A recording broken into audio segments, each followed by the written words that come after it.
Saturday, the 11th. The day started simply, collecting Joseph and heading out with a clear plan. We began after breakfast, taking the time to prepare properly before getting to work. Our focus for the morning was Clutha Mine, cutting grass, clearing the road, and tidying the entrance. By 13:35, that section was complete. What may seem like small tasks are the very things that shape a visitor's first impression: access, cleanliness, care. At 1400, we moved on to the Fairview picnic site, continuing the same work, restoring, maintaining, and making the space usable again. What people don't always see is what it takes to keep these sites presentable. Maintenance isn't once off.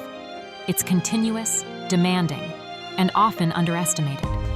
And without consistent support, it becomes difficult to maintain these attractions at the standard they deserve. Yet the work continues, because these places matter to the community, to visitors, and to the future of tourism in Barberton.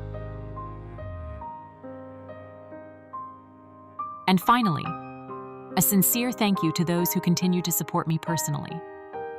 It is through that support that I'm able to keep this work going. Because maintaining these spaces is not just about the task at hand, it's about preserving something that matters for the community, for visitors, and for the future of Barberton.